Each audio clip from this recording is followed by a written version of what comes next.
All right, shifting focus now to the first wide-angle story on the show, which is coming in from Canada, who said Chinese President Xi Jinping is the only one set to face the wrath of Trump and his policies. Well, it could also be Canadian Prime Minister Justin Trudeau very much on the top of that list of leaders who Trump is either mocking or is set to take on in his administration. At Lago, Donald Trump joked that Canada should become the 51st state of America, even as Justin Trudeau laughed nervously. Now, President-elect is trolling Justin Trudeau by calling him now the Governor of Canada.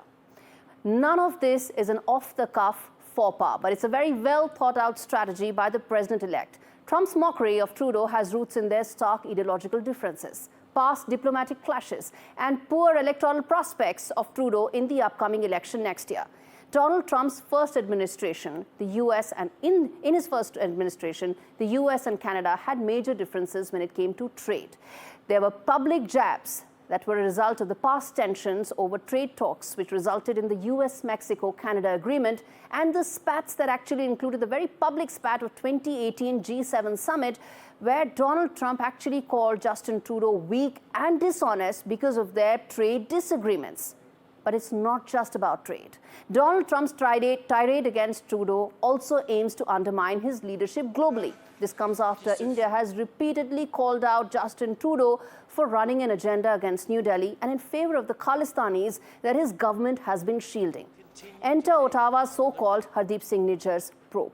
The probe is an attempt by Justin Trudeau's administration to smear New Delhi's image to garner minority extremist Khalistani votes.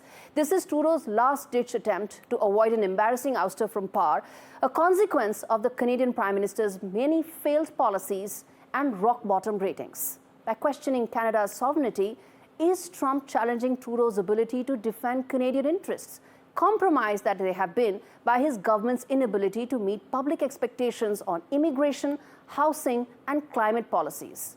Well, as far as New Delhi is concerned, it has every reason to smile.